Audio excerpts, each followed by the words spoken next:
Hello दोस्तों, स्वागत है आपका एक बार फिर से रोजगार विद सूरज यूट्यूब चैनल में। दोस्तों, मैंने पिछले वीडियो में आपको स्वर के प्रकार बताए थे, ठीक है ना। जो स्वर को कितने भागों में बांटा गया है, वर्गीकरण किया गया है। तो मैंने आपको बताया था, पहला मात्रा उच्चारण काल के आधार पर, दूसरा जीव के प्रयोग के आधार पर, और तीसरा मुख द्वार यानी कि मुख विवर के खुलने के आधार पर मैंने आपको बताया था, ठीक है। तो दोस्तों, ये तीन हो गया। अभी दो और अभी अभी देखिए, ओठों की स्थिति के आधार पर बाकी है। हवा के नाक व मुख से निकलने के आधार पर, और घोषत्व के आधार पर, और प्राणत्व के आधार पर। तो ये 7 प्रकार हैं। तो दोस्तों आइए, मैं जो पहले 3 प्रकार आपको बता दिया था यहाँ तक, ठीक है ना, मुख द्वार तक के खुलने के आधार पर मैं आपको बता दिया था, ठीक है। अब आइए चौथा देख लेते हैं दोस्तों। मैं इसको जो है आपको थोड़ा सा इसके बाद समझाता हूँ, ठीक है दोस्तों। देखिए चौथा फ्रेंड्स क्या है, ओठों की स्थिति के आधार पर, ठीक है ना। देखिए फ्रेंड्स, ओठों की स्थिति के आधार पर, ठीक है। देखिए पहला क्या है, अवृतमुखी। अवृतमुखी क्या होता है, जिन स्वरों के उच्चारण में होठ जो है वृत्तमुखी या गोलाकार नहीं होते हैं, ठीक है, तो वो अवृतमुखी स्वर कहलाते हैं। कौन कौन से, आ ई ए ऐ, ठीक है। तो ये अवृतमुखी स्वर कहलाते हैं, आ छोटी बड़ी ए और ऐ, ठीक है। और दूसरा दोस्तों, वृत्तमुखी, जिन स्वरों के उच्चारण में होठ जो है वो वृत्तमुखी या गोलाकार होते हैं, जैसे उ, ओ, औ, आ, ठीक है दोस्तों। तो ये वृत्तमुखी कहलाते हैं, ठीक है ना। एकदम होठों की स्थिति के आधार पर, यानी कि अगर आपका होठ जो है वो एकदम परफेक्ट गोला नहीं बना रहा है, ठीक है ना, यानी कि आपका होठ जो है वो वृत्तमुखी या गोलाकार नहीं होते हैं, तो वो अवृत्तमुखी कहलाते हैं। और वृत्तमुखी क्या होता है, जिन स्वर के उच्चारण में होठ वृत्तमुखी या गोलाकार होते हैं, ठीक है, उसे हम वृत्तमुखी कहते हैं, ठीक है। जैसे उ, ओ, औ, आ, ठीक है फ्रेंड्स। तो ये वृत्तमुखी कहलाते हैं, ठीक है दोस्तों। आइए अब आगे बढ़ते हैं यहाँ से, ठीक है। पांचवा देखते हैं, पांचवा क्या है। पांचवा है फ्रेंड्स, हवा के नाक व मुंह से निकलने के आधार पर, ठीक है। देखिए पहला क्या था इसमें, निरनुनासिक या इसे कहते हैं मौखिक स्वर, ठीक है।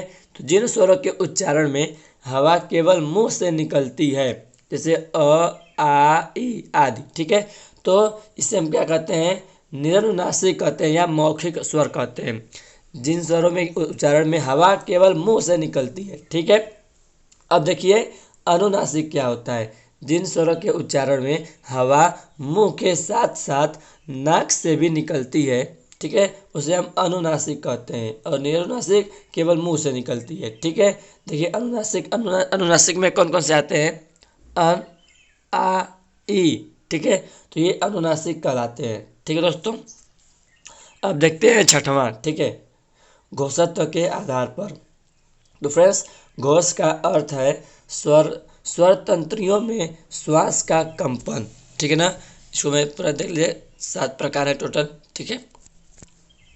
घोष का अर्थ है स्वर तंत्रियों में श्वास का कंपन, ठीक है। स्वर तंत्री में जब कंपन होता है तो सघोष ध्वनियाँ उत्पन्न होती हैं। सभी स्वर सघोष ध्वनियाँ होती हैं। दोस्तों आपको याद रखना है, ठीक है ना, कि जो सभी स्वर है वो सघोष ध्वनियाँ होती हैं, ठीक है ना। छठवां हो गया। सातवां देखिए फ्रेंड्स, प्राणत्व के आधार पर, ठीक है।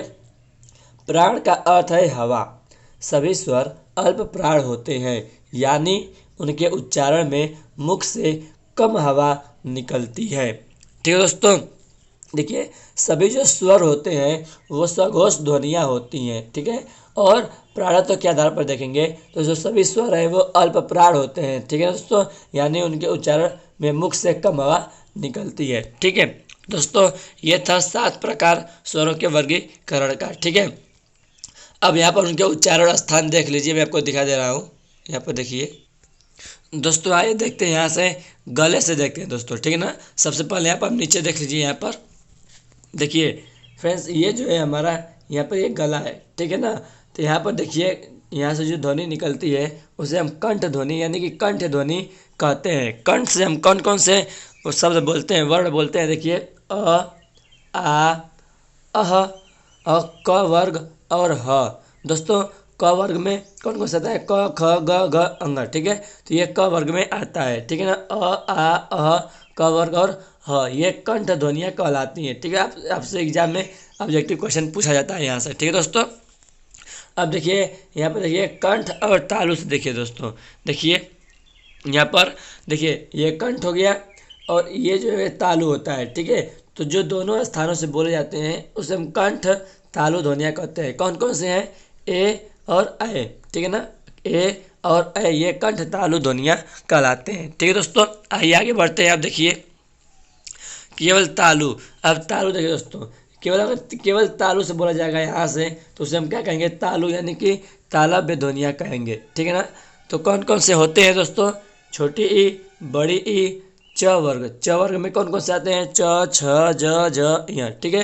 तो ये च वर्ग में होता है। और य और स दोस्तों देखिए तालु, ठीक है ना, तालु से ये बोले जाते हैं, ठीक है ना, याद रखिएगा। छोटी बड़ी च वर्ग य और स, ठीक है।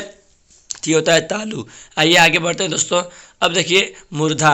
दोस्तों ये जो है इसको हम मूर्धा बोलते हैं, ठीक है। तो कौन कौन से मूर्धा है कि मूर्धन्य ध्वनियाँ कहलाती है, ठीक। कौन कौन से हैं?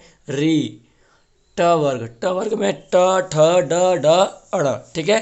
तो ये ट वर्ग में आता है और मूर्धन्य स, ठीक है। तो ये मूर्धा ध्वनियाँ कहलाती हैं, ठीक है दोस्तों, याद रखिएगा, ठीक है। आगे बढ़ते हैं। अब देखिए यहाँ पर देखिए दोस्तों, देखिए ये नासिका है, नाक है, ठीक है ना। तो नासिका यानी कि नासिक की ध्वनियाँ कौन कौन से हैं? अन है, अन, अंग, इय, ड़, न और म। ये दोस्तों जो है, ठीक है। तो अन, ठीक है, अन, अंग, इय, ड़, न, म। तो ये नासिक की ध्वनियाँ कहलाती हैं, ठीक है। अब देखिए दंत मूल। देखिए दंत मूल, इसी को हम बोलते हैं वर्त से, बोलते हैं वर्त से, ठीक है। इसमें र और ल ही केवल आता है, ठीक दोस्तों, याद रखिएगा। र और ल ये जो है दंत मूल होते हैं, ठीक है। अब देखिए दंत ध्वनियाँ। दंत ध्वनियाँ में कौन कौन से आते हैं? त वर्ग, त, थ, द, ध, न, ठीक है। त वर्ग आता है और स भी आता है छोटा सा, ठीक है। ठीक है फ्रेंड्स, याद रखिएगा त वर्ग और स को, ठीक है। अब देखिए दंत प्लस ओष्ठ, यानी जो दांत से और ओठ से दोनों से बोले जाते हैं, दोनों स्थानों से, ठीक है। तो उसे हम दंत और ओष्ठ ध्वनि कहते हैं। इसमें आता है केवल व, ठीक है। अब देखिए ओष्ठ यानी कि जो ओठ से केवल बोला जाता है, ओठ से, उसमें आता है छोटा ऊ, बड़ा ऊ और प वर्ग। प वर्ग में प, फ, ब, भ, ठीक है, म। तो ये आता है प वर्ग में, ठीक है। तो ओष्ठ ध्वनि अभी आप याद रखिएगा। अब देखिए ओष्ठ प्लस कंठ, जो ओठ से और कंठ यानी गले से दोनों जगह से बोले जाते हैं। कौन कौन से हैं? ओ, औ और आ, ठीक है दोस्तों। तो याद रखिएगा ये कंठ प्लस ओष्ठ ध्वनियाँ कहलाती हैं, ठीक है। तो दोस्तों यहाँ पे मैंने आपको वर्णों के उच्चारण स्थान भी आपको बता दिया है इस वीडियो में, ठीक है दोस्तों। अब मैं नेक्स्ट वीडियो में आपको फ्रेंड्स व्यंजन पढ़ाऊंगा, कॉन्सोनेंट क्या होता है, कि इसके कितने प्रकार होते हैं, सब बताऊंगा, ठीक है दोस्तों। तो आपको वीडियो अच्छा लगा तो वीडियो को लाइक करेगा, चैनल को सब्सक्राइब करेगा। मैं आपके लिए इतना मेहनत कर रहा हूँ, ठीक है। मेरा गला बैठा हुआ है लेकिन फिर भी मैं आपके लिए इतना कर रहा हूँ, ठीक है दोस्तों। तो इस वीडियो को लाइक करेगा और चैनल को सब्सक्राइब कर दीजिएगा, ठीक है दोस्तों। जय हिंद, जय भारत, वंदे मातरम।